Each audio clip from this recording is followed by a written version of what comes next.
Well, hey everybody. We have a Mackenzie Marr Grand Manan Too, Too.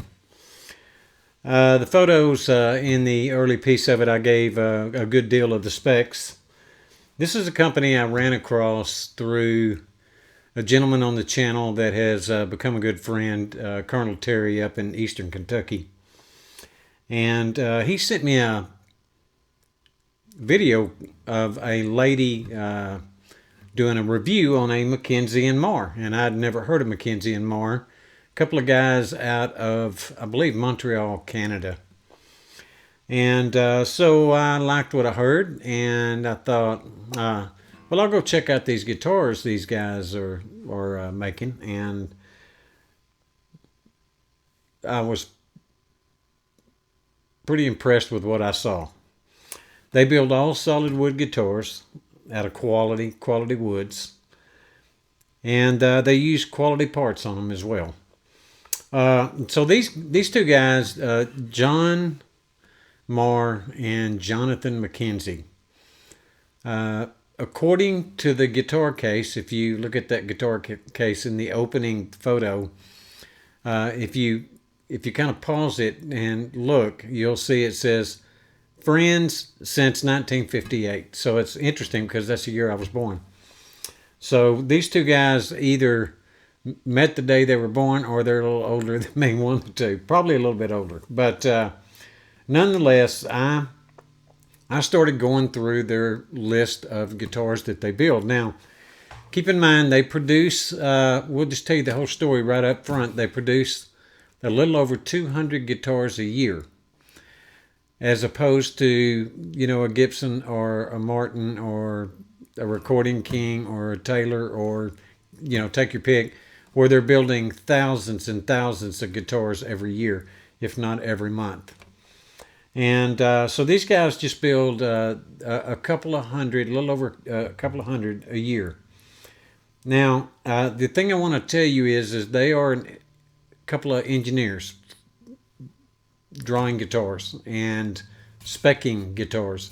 And they went and found a small shop over in China, best as I can understand the story, with actual luthiers in it. And almost all of this guitar is handmade. Almost all of it. I don't know which parts are not, what's included in almost, but the majority of this guitar is handcrafted. And I've pointed out the specs, some of the specs in the photos as we open this video up. And but I'll tell you, these are not Grover style vintage tuners. These are Grover vintage open back gold tuners on this guitar. The maple binding, they did say that in the spec when I looked at it on the website. I struggled with what I paid for it. And after getting the guitar, I might even feel a little bit guilty. I'm not feeling guilty enough to send them another check, you understand? But I was, this is what I wanted out of my Yamaha that I recently bought. This is exactly what I wanted. So I did talk to John Marr through email. And the only thing I told him spec-wise, because he asked me, I told him, I said, look, man, just I don't want fingers bleeding when I go to fret this guitar. And typically that's due to folks not cutting this nut correctly and not having it at the right height. And not paying close attention to that, because if you get this right and your neck is correct, then adjusting action on an acoustic guitar is pretty easy after that. So I told him, I said, look, if I have to make further adjustments, that's fine. But if the neck angle is right, the relief is right, and the nut height is correct, anything else I can take care of. And I didn't say anything to him about frets or any of that. And I got this guitar in, and the frets are unbelievably well done, folks. Just absolutely beautiful. These frets, not a sharp edge anywhere on them. I mean, it is amazing. I have not lowered the action on this guitar. It's a little high for my taste, to be fair to those guys, I told them not to worry about that. Just get the nut right and the neck right, and I'll take care of lowering if I need to. So, but the action's not high. It's just higher than I normally like it. So I'll drop this saddle down a little bit, and this guitar will be absolutely perfect. Now, the one thing I didn't mention, probably a couple of things I didn't mention in the opening photos where I had the specs. This is an open pore finish. Now, I don't know what that means. I'm no finish expert by a long shot, but the whatever is on here is pretty thin, and it feels very satiny to me. It is more along the satin finish. I had a Martin DSS 17. Some of you may have seen it on the channel. I sold it some time ago. It was a really, really nice guitar, and it had a very similar finish to this. But not quite like this. I don't think I've ever picked a guitar up that had this kind of finish on it. And very thin finish. I think this sound hole, you ever heard the expression under promise and over deliver, right? Instead of over promise and under deliver, they under promised and over delivered. So I knew about the tuners, I knew about the binding, I knew about the bone nut and the bone saddle. All that's called out in the specs. I expected maybe some minor fret issues. Didn't have them. I think this is abalone around the sound hole. If they see this video, they can correct me if I'm wrong. But I believe this is abalone. And the inlays, the small inlays you see for the fret markers, I believe are also abalone. There's no electronics. I didn't want electronics. You could have added electronics to this. It's got strap buttons, you know, in the usual places, back and down here on the neck, on the heel. It's a stunning guitar, and it sounds absolutely incredible. It is extremely clear. It may be the clearest fingerstyle guitar that I own. And I mean, one that I would go, this is pretty much all I'm going to play on is fingerstyle. Because when you're playing with your fingertips and not your fingernails, the clarity of the notes when you pick the notes bare finger, very impressive. Really good volume on this, and one of the reasons why is because it has the depth of a dreadnought. It's a little bigger than a triple O. It's probably not quite as big as some dreadnoughts, but it's not that far away from a dred. At the very back here at the bout of this guitar, I guess you call that the bout, I think it's 4 3/4 inches. And down here on the shoulder, right here, it's, I believe, 4 1/4. I think I measured that earlier today. About 4 1/4 inches. So it's got some depth to the body.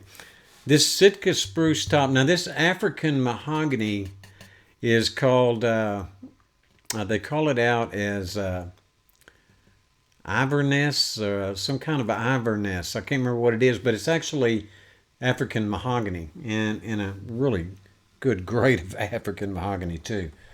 It's a stunning guitar. I've got, I think these are either rosewood or ebony pins.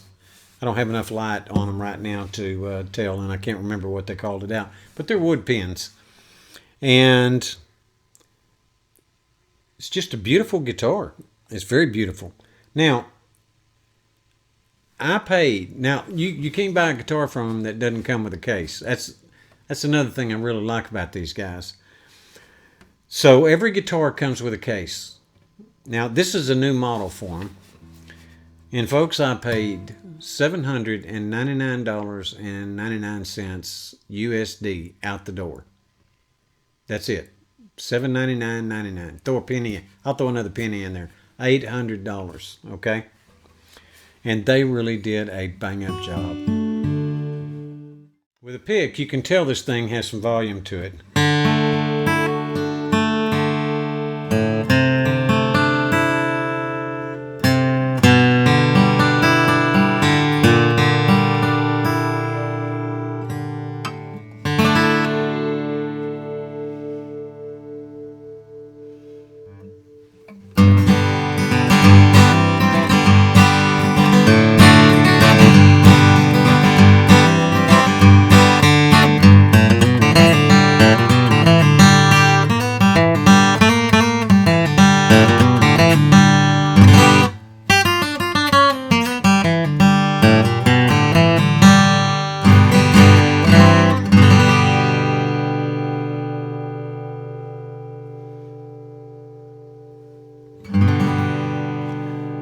It's got some good volume to it. And I'd say it's more bright. You have more brights, more highs than you do lows on this one.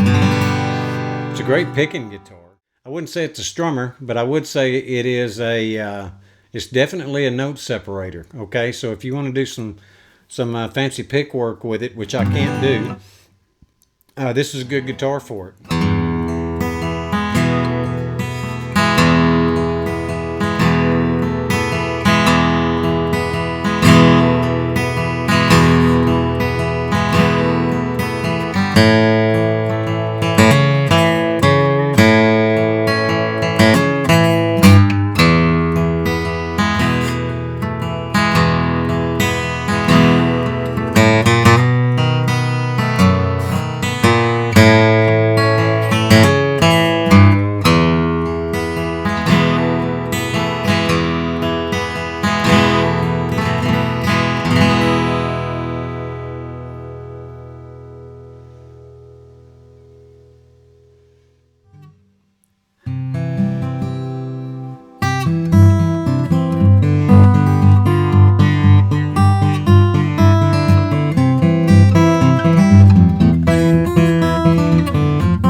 Anyway, folks, there you have it.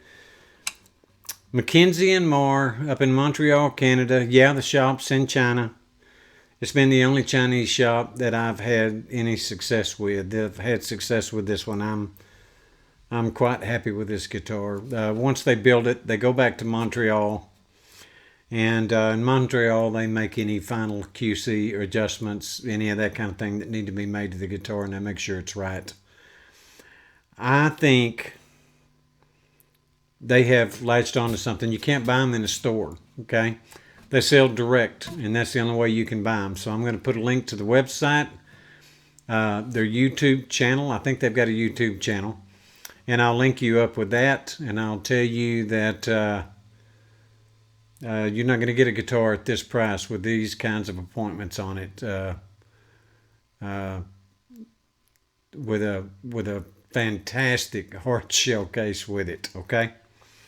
Just not going to happen. I mean, I've had some much less expensive guitars in my life and they all have Grover style tuners on them, but I have no earthly idea where those things were made. They're not Grovers. They're Grover style, right? These are Grover vintage open tuners. This is real wood maple binding. Best I can tell, this is really abalone. And very impressive, in my opinion, especially for the price point, folks, especially for the price point. I probably need to mention this. I think I put it in the opening of the video, but there's two walnut rods, strips, I guess, inside this neck on either side of the two-way truss rod on this guitar. And that is supposedly a big deal, okay? I don't know that much about design. I'll leave that to luthiers on the channel. But when you look on their website, they'll talk about the walnut twins. And when they do, that's what they're referring to, is those two inserts on each side that run the length of the truss rod. And I assume it gives it more stability, and but I don't know. But there's a reason for it. These guys are not engineers by accident. So I haven't had to adjust the truss rod. The neck angle is actually perfect. The only thing I'm going to do is take the saddle and drop it maybe. Yeah, I might pull it an 1/8 inch, maybe 1/16 to an 1/8, somewhere in there. And based off of the neck angle that I'm looking at, when I drop this, I won't have any fret buzz at all. And I think this may be one of the easiest playing guitars I will own at that point. And I've got some pretty easy playing guitars. It's a great fingerstyle guitar, folks, for the money. $800 out the door, case, all solid wood, premium solid wood, premium appointments. You know, the binding, how big of a deal is binding on a guitar? It's not that big a deal, but most guitars have it.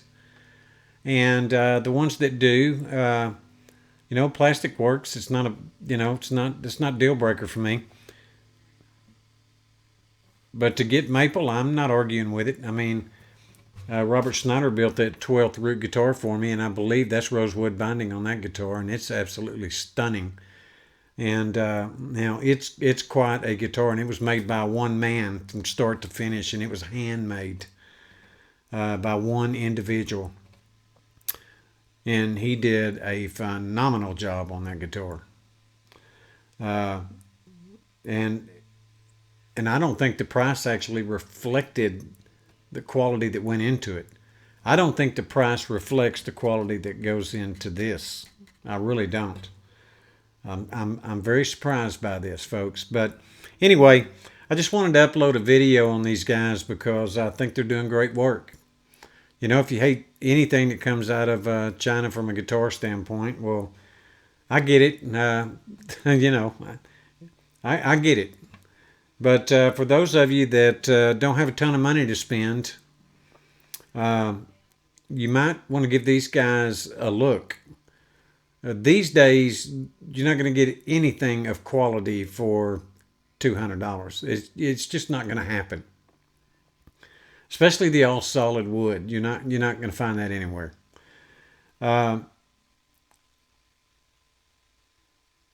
This took me back a step, folks. It took me back a step. It's a great guitar. Anyway, hadn't uploaded a video in a few weeks. Been rather busy. A lot of things going on right now, so now I apologize for not uploading more videos. Some of you, it may have disappointed. Some of you are probably pleased. But we're uploading one now, and I think that this Mackenzie Marr is an outstanding value. The next one I'm going to look at from these guys is probably that Riverboat series that they've got. Yeah, I'm interested in that. I think these are also the Riverboat series are probably deep-bodied parlor guitars, okay? And that kind of appeals to me. So anyway, Jonathan, way to go, guys. Just a great guitar. And there's no reviews out on this guitar right now. I'm the only one, to my knowledge, that's got one.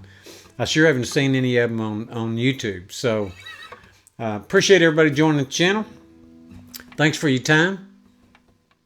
God bless each and every single one of you. I really do appreciate you. Means a lot.